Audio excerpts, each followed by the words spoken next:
For all things outdoors, listen to the father of two, the Jesus-loving, TV show hosting, hairy, true-blood American redneck, Ben Cole. And listen to the outdoor filming, chef cooking, chocolate milk drinking, John Weissmuller. And we are Rooted Podcast. Hi, what's up, Ben? How we doing today, man? Man, we are doing good. Glad to be back on the mic. And today we are going to be talking about one question that I think me and you can answer pretty well. And that question is technology ruining hunting? What are your thoughts on that, John? Yeah, there's a lot that goes into that, right? So you could break it down into trail cameras. You can break that down even further, right, into cell cameras and other things. You can break technology down into bows that shoot 300 some odd feet per second, right? Crossbows, different mechanical broadheads. There's a lot that goes into that. I would say that technology is not ruining the sport, right? I don't think it's ruining anything. If anything, it's just enhancing it. It's just making it to where more people can be involved, which I think is a good thing. And, you know, really, I just think that it just gets people interested. And, times are moving and the sport of hunting needs to move with them. So that's how I feel about that. I mean, I don't think technology's really ruining anything. It's just changing things. Yeah, so everything has to change at some point, right? That's almost like the survival of the fittest, is it has to change and adapt and overcome at some point or another. So my opinion on that is the same as what you are. I don't think that it's hurting anything, because from our standpoint, having to go and hunt all these different states, we don't have time to traditionally scout everywhere. Now, do we know how to scout? Yes, we do. Do we actively scout? Well, sure. But that doesn't mean that we have time to go to Texas and film an episode and be successful. We don't Right. have time to scout and do that. And this is totally on the trail cam side that you brought up first. Those trail cameras really have helped us be able to, and this is cellular cameras. So those cell cams, data cams, actually, because we're running those WiseEyes, the WiseEye technology. But I'm telling you, man, those data cams are hands down crucial for what we do. And I think it's very beneficial too, because you're actually learning more people. It's easier for people to learn how to actually pattern deer off these kind of cameras, because they tell you everything you need to know. Exactly. And, you got some Western states out there, right? Utah, Arizona, Nevada, that have actually just completely banned trail cameras for hunting purposes. And their kind of theory, right, their argument is that it brings an unfair advantage to the animal. It gives an unfair advantage to the hunter that is pursuing this animal. Out there, mostly mule deer, elk, some whitetail. Mm-hmm. And just, from what I've gathered, that's their argument. And to me, it's like, it's still a wild animal. Like, just because I got some pictures of something doesn't mean that it's just a guarantee. I mean, I've had plenty of, deer on camera and then go there and, you are still on its field. Like it's got the upper hand. I mean, you're in its environment. So I just don't think that cell cameras, whatever, give you an unfair advantage. Well, one thing to note on that too, I think the point that they're also trying to get across is, these cameras are unfair because, you can see them on the screen in real time, right? Well, here's the thing. By the time you get in your truck Sure. and you drive out there, they're probably going to be gone. Deer that I've seen, they do Yeah. not stay in the same place for very long. They're constantly moving, constantly going somewhere else. So theoretically, by the time you even have time to get there, they're already gone. So there's Yeah. really And and then, here's another thing yeah. too, though, you got to think about is we have to still beat their eyes, their nose, and their ears. It doesn't matter if that camera's like, yes, they are here right now. Okay, guess what? You still have to beat those other three senses that are very good at what they do, Hmm. keeping them away from death and predators. And we are the apex predator. So, with that, I would just say that, I don't think that they are necessarily hurting the animals or an unfair advantage. It's just helping hunters like me and you who have to travel so far be able to pattern deer and go in and kill the deer we're looking for and not have to sit there and think, or not know what's there, and not be able to manage the herd properly. That's the kind of stuff that I see in the cell cam world that really, really helps is first of all, you don't have to go in there all the time, right? Second of all, Yeah. you can get a good understanding of what your herd looks like from afar. You don't have to put a lot of pressure on them. And then you can make decisions based on that. Right. And I totally think that's just right on the money. Like, even if you don't travel, even if you hunt your one farm that's 10 minutes down the road, that camera helps you tremendously for just the reasons that you're saying. Like, no pressure, your scent's not going in there all the time. You're not making a bunch of racket.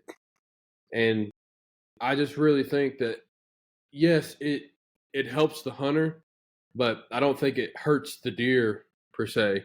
I really just think that overall it doesn't give you this big huge advantage that people think, because at the end of the day you still got to beat it. And it doesn't matter what camera you got going. I mean, the deer's still a deer. Right. I mean, the deer's still a deer. And, it's not like the camera has a gun. It's not like, the Yeah. camera can actually shoot the gun for you or the bow or whatever you're hunting with. So, really, I don't think it is an unfair advantage because you're simply taking inventory. Hmm. And really, we're after one buck and a couple does. That's usually what we're after. And what that does is that feeds our family. Right. So, what does it matter? What does it matter if we're using a piece of technology to help increase our odds of feeding our family? I mean, what really does that matter? Because that is all we live on is deer meat at our house. Wild game, man. That is what we live on. And if I can use something that can help me feed my babies and my wife, you better believe I'm going to do that. Oh, for sure. And I mean, even for just the weekend warrior out there that, maybe gets to hunt 10 times a year, it's like, hey, listen, if this person wants to go put out a cell camera for their 10 chances being higher percentage for when they go out, then, like, yeah, man, I'm all for it. Yeah. Yeah, let's roll with it. So, aside from just trail cameras, there's been a lot of advances in Yeah. technology, even in agriculture. So, my question is how would agriculture technology advancements make an impact negatively on wildlife? I mean, I don't think it does. I think it helps because you're planting straighter rows, you're planting more efficient, so you're getting higher yield, right? Which is what you want. I mean, just like us down there in Linden, man, we planted corn and soybeans just for the deer. Did technology help us? No. We used a 1960 model planter, but hey, you know what? It's okay because we're not doing it commercially. And I don't think either way is going to hurt the deer or whatever you're hunting. As long as you're doing it legally, I don't think it's going to make that big of an impact either way. Yeah, and I mean, even on that note of, farming equipment, like, do you think the tractor hurt the deer? Like, no. If anything, it helped the wildlife because now we can make these things called food plots. They're pretty Hmm. handy to help out the herd. Like, I just don't think it's. I think people sometimes just don't like change, just Hmm. in general in life. And then when something's different, where it's not what it used to be, like shooting bows. I mean, my dad talks about getting this awesome brand new bow back in the day, in the early 80s, and it's versus like today's bow. And our bows shoot, you know, probably 30 feet faster a second, and, bigger, bigger impact and all these other things, and better arrows, and they shoot straighter, and we have a fancier broadhead. And I don't think any of that has given you an unfair advantage, because at the end of the day, you still got to hunt the animal, whatever it is, and still got to put a shot on it. Like, I just think sometimes people don't like that it's different. Right. And change can be hard sometimes. So, it's like any other industry. You're going to have change. You're going to have things that advance as technology advances. And essentially, what we're doing is making it very, very quick and ethical with arrows, broadheads, and two, with being able to shoot the same arrow more than once after you've killed an animal. That really helps your pocketbook. Instead of having to, I got to go buy another gosh dang aluminum arrow because it just broke in half. Guess what? I grew up in the era of aluminum arrows. I've shot them. I've shot deer with them, and every single one of them fell in half. Ping! As soon as it hit the deer, roasted. So you had to go buy a new arrow every single time you killed a deer. Not just your broadhead, but the arrow too. So now these carbon ones, they're much faster. They have more kinetic energy, and they're stronger. They last a whole lot longer. So really, you're getting more use out of the technology that has provided us with these arrows, right? And these broadheads. Now, broadheads, you're going to trash them, but they have a bigger cutting diameter. They have, more chances for pass-throughs and to really kill the animal efficiently and effectively. I had somebody comment on the show of, that deer I shot in Oklahoma. They said, well, that deer just ran off and just wounded and didn't live, or just lived a horrible life. I was like, yeah, well, you're wrong. That deer ran 50 yards, and that was all. It ran 50 yards. Was the shot back? Yeah, it was back. But you know what? We got a liver and a piece of lung, and that's all you need. That's it. That's all you need. And guess what? We ate that deer. Guess what I'm going to do tonight? Mm-hmm. I'm going to eat deer chili. Guarantee you, when I get home, there will be deer chili waiting on me. And that's what I'm going to eat. So I'm not going to get away from the making it quicker, easier, and more efficient to harvest animals. I'm not going to get away from that because I like eating what I kill. I don't kill just for sport. I kill so I can sustain. And that's what I like, because deer meat and waterfowl, all that is the most pure form of food that we have, because it was created by God Almighty himself in the beginning. But, shortly after time and all that stuff, he created man, and then he gave us all this stuff to eat. So, I'm just not going to change on having the ability to provide for my family in that manner. I don't care what technology is. If it's better and more efficient, well, yeah, let's do it. Because that makes it that much better for the animal, actually, because it's more efficient. You know what I'm saying? It's more fit. Like just take the modern day cartridge, for example, on a rifle. It's a huge difference than a ball from a musket. That's a technological advance.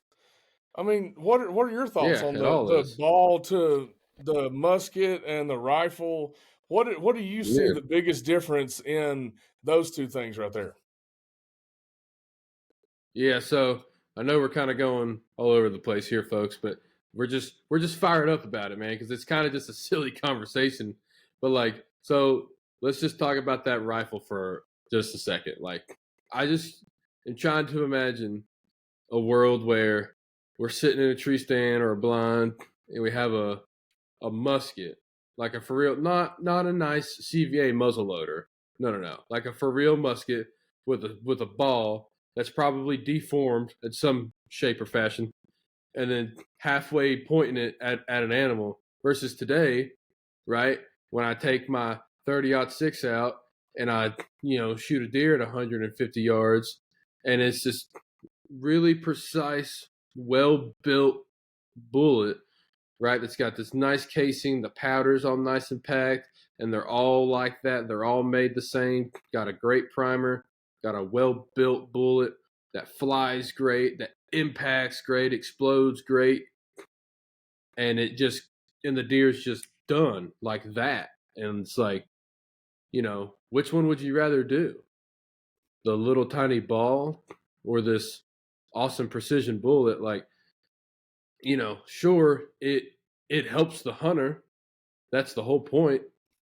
But it also keeps that deer from suffering, or it keeps you from having a chance of wounding that animal, where if you go out and sight in your rifle, odds are that deer is going to die, I mean, within seconds. So as far as the rifle goes,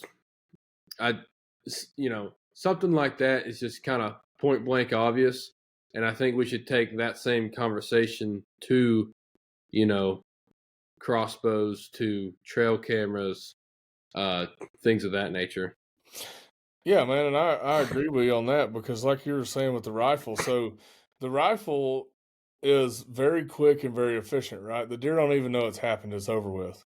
And that's what everybody that's what all these people have been wanting is, well, you're unethical. That deer had to suffer. Well, that's not true.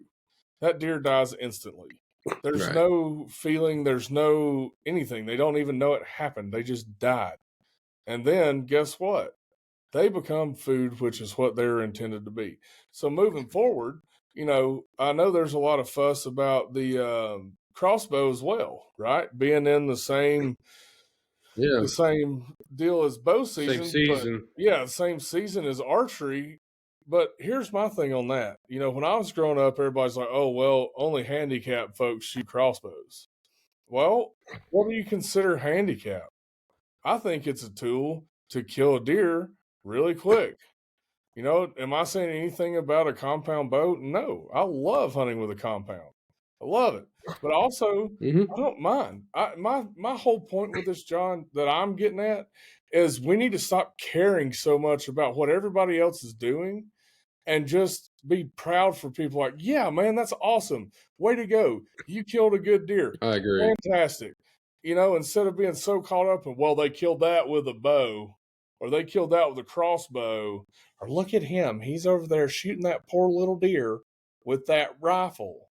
I think we need to stop worrying about what everybody else is doing and just either be nice or don't say anything at all. Just keep to yourself. Stay out of everybody's business. If you're going to be negative about everything. But, I mean, we have made a lot of technological advances in the hunting world that can really be the game changer in all of this. I mean, it just makes it more efficient, man. Well, and look, we're sitting here talking about weapons and, getting the animal and all this jazz and trail cameras, and we can deep dive more into that. But like, let's talk about clothes for a second. Like, you don't think that, your grandfather or great grandfather would love to have some of this really awesome insulated, really cool camo stuff that we have now?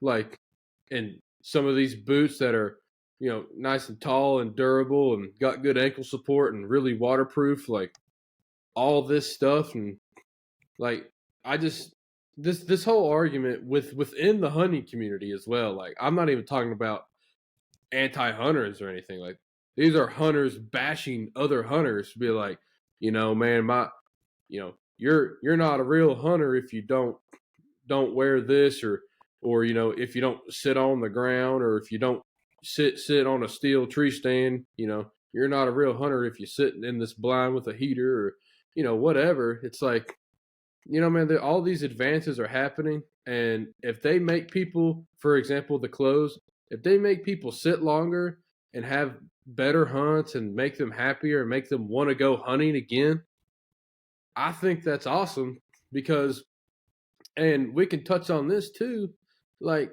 the bottom line to it all, really, really to it all is money, right? Like at the end of the day, for all these companies and things. So like if this hunter is buying this camo, right, and then hunts longer, and then buys this bow and buys that arrow and the broadhead and the tag, and then buys a camera, and then all this other hunting equipment, it's like that's only more conservation dollars. Now there's a whole conversation of what people and what states and agencies do with that money. That's a whole nother conversation.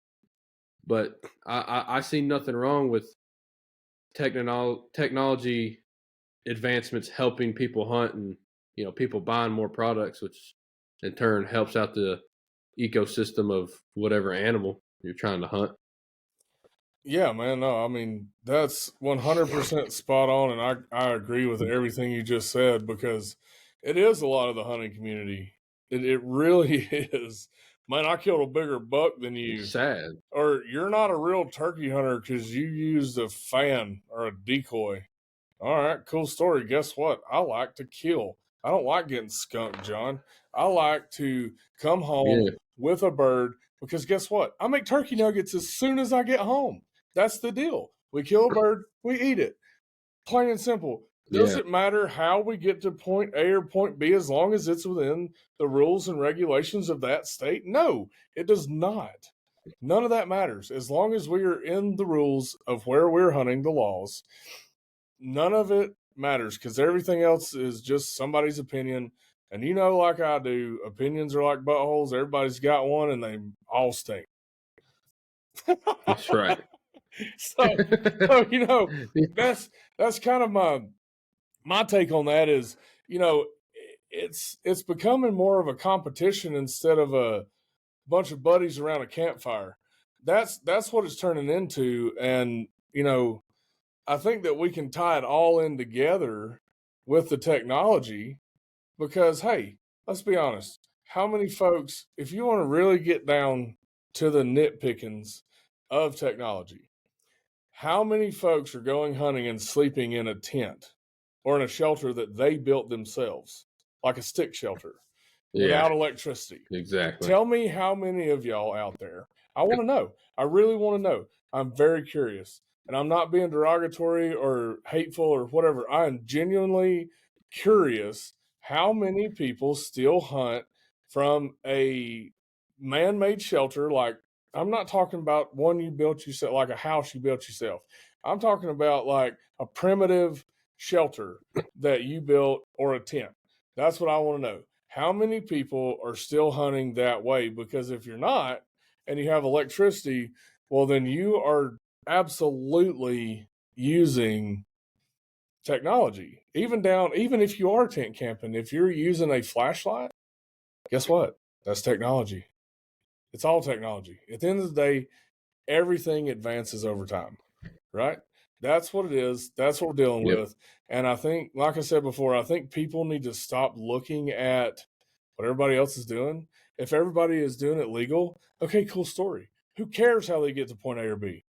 Just let them be. Let Yeah. them be, and let them enjoy their time in the woods. It's not anybody else's time but theirs, right?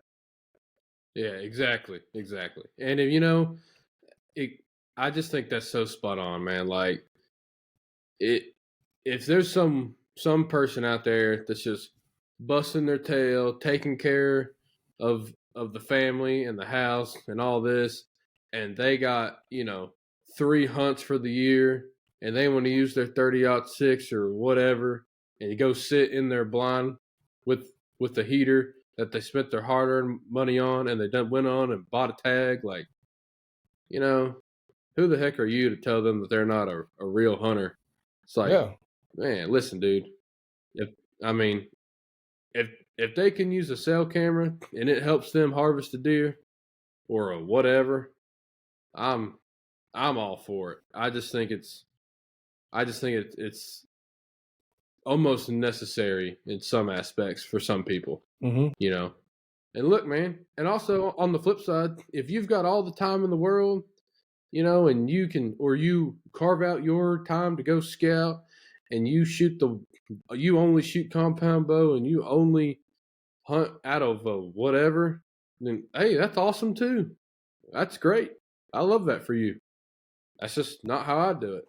You know? Yeah. What's the big deal? Yeah, that's great. I mean, yeah, I agree with you, man, because I think the same way. If you're going to hunt and you have your own way of hunting, that's awesome. I'm all about it. But Yeah, that doesn't mean cool. that anybody can tell me how I can hunt, why I can hunt, or anything like that. You know, I'm going to do it the way I want to do it. And that is, for me, I will bow hunt. And then gun season comes. Guess what? I'm going to pick up the rifle and Yeah. I'm going to kill a deer. That simple. Easy peasy, plain and simple. I'm going to kill a deer. And, you know, Yep. and two, man, like we've touched on another episode, you know, the whole trying to shoot a giant deer. Okay, it's great to shoot a mature deer. Let's just be honest here. A mature deer does not define the animal by its antler size, right? But we can use technology Right. to help develop those antlers to their max potential genetically, right? Yeah. I mean, minerals and proteins and food plots and all that jazz. So it all, John, at the end of this, we're coming to the end, but it all boils down to making things better from technology. We're moving forward. We just have to deal with what we've got. And you know what, man? Sometimes I do things old school, like with the farming aspect of it, right? You know, I like to use my old Sure. school planter, but guess what? It does a great job. And I'm not planting enough acreage to justify the cost of the technologically advanced machine. You know, that's the difference is I'm not commercially doing this. I'm not making money off that crop. So it doesn't pay for a very expensive piece of equipment. However, my old school one still works. It does a great job. And that's that. But I do think technology is really good. I don't think there's anything wrong with it. I think the moral of this story is people need to focus more on themselves as far as like pointing fingers, you know, because the old saying goes is you point one, you got three coming back at you. So, you know, I think that people need to just worry about themselves instead of always, you know, telling somebody, well, man, you're doing it wrong. You're hunting wrong because you're not using this whatever kind of ammo or whatever. What does it matter? If they're killing deer and turkeys and ducks, don't matter how they're doing it as long as it's legal. As long as it's legal, that's what I stand by. Hunting legally and using your tools to your advantage is what I am for. If it's legal, go for it. Exactly.